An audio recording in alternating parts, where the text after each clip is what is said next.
Greetings out there in YouTube land. This is Morrisman, and as always, I thank you guys for coming to my channel. And today's topic is synthesized bass versus electric basses. What are the pros and cons of each, and what is your favorite? And actually, if I was pressed to have one, it would probably be synthesized bass. And here's the reason why. When you go into the studio, it's much easier. The keyboard player always have an easier time recording his tracks because he doesn't have to worry about a lot of EQ and compression like guitar players, bass players, and the poor drummers, because it takes a lot of detail to get a good drum sound, because a lot of people just playing their drums don't realize they sound like pots and pans. And that's the same thing with bass. Ran across a lot of bass players who didn't realize that their bass sounded real fuzzy and muffled, So those are really kind of difficult instruments to mic up. But as far as synthesized bass or just synthesizers in general, love them when I go into the studio. I mean, I love the sound of the natural bass or the electric bass too. But, there's a difference. Because you think about it, the song Flashlight by the Parliament, which was one of the first songs that had synthesized bass replacing electric bass. And one of my favorite bass songs is Bobby Brown's Ain't Nobody Humping Around. If you were to replace that with electric bass, you just wouldn't have that same feel. But again, electric bass has this bass too. There's some songs that synthesized bass really wouldn't cover well that was recorded with electric bass. But this topic kind of spun from a video I did a couple of weeks ago about living in the 80s and how the synthesized era came into play, and a lot of bass players kind of got pushed out the picture, and some guitar players, because synthesizers came in and kind of replaced the bass and took some of the guitar parts away also. And a lot of musicians during that time, bass players and guitar players, they was kind of struggling. But actually my career kind of flourished during that period, because I was fortunate enough when I was a teenager to be around another group of guys that want to do what I want to do. And what that was is to play various instruments. And it wasn't an ego thing or anything of that nature. We just loved to play and have a big part in music, So that's why, it was actually just the opposite for me, because when my guitar duties kind of tapered off, I played a lot of keyboards, because I think I told you in my other video, I would go to auditions for keyboard parts, or secondary keyboard parts, because there was at that time 2 piano players, so 2 keyboard players. The main guy playing the chords, and then the other guy was playing the synthesized fields, and that was me. And I actually enjoyed that period in my life.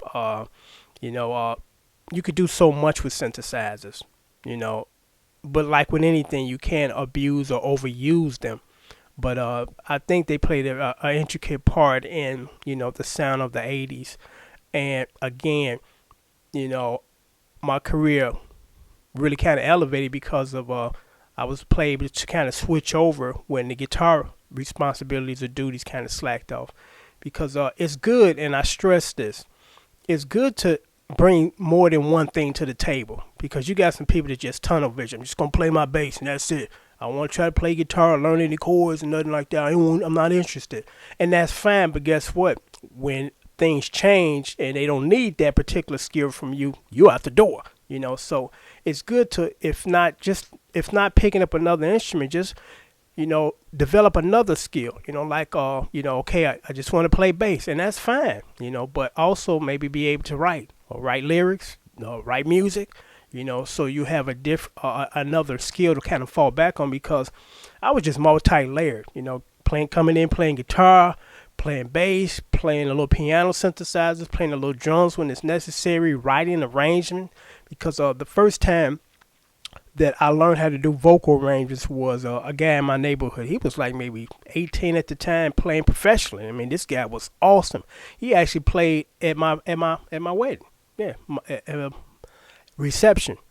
And I remember I was watching him with his band, because he was working with me with some of my bands off and on. And I went to one of their rehearsals, and it was interesting what they did. They had 2 different rehearsals. They had rehearsals for the musicians. They had rehearsals for the vocalists. And I just wasn't aware of that concept at that stage in my career. I was like, wow, what is this? So I kind of set in on both of them, and it was pretty interesting because when you work just combined with your band, you know, a lot of times the vocalists can't hear themselves over the music, so they're not harmonizing and blending that well. But if you put them to the side and have their own rehearsal, they can hear their parts, and that was like the light bulb went off in my head when I seen this. And from that point on, I started to do that with my bands as far as we have a vocal rehearsal, we have a band rehearsal, then we have a put it all together rehearsal. So that made a lot of sense. And like I said, when I watched the vocals, I'm like, okay, I can hear the parts that you guys are trying to sing. So that developed as far as my skills, as far as vocal arrangements and songwriting arrangements. So it's really important to try to be multi-layered. Even if again you don't want to pick up per se another instrument, learn something else within the music thing that makes you valuable. Again, if you just want to be a bass player or just a guitar player, fine, but work on your writing skills. Work on your arrangements, because those skills will come in handy. When they're needed, and you get paid well for them. So you don't want to be one of those closed-minded people. This is all I want to do, because again, when something comes to replace what you've been doing, it's over for you. So hopefully this has been entertaining and educational or enlightening. And until next time, take care. Thanks for watching.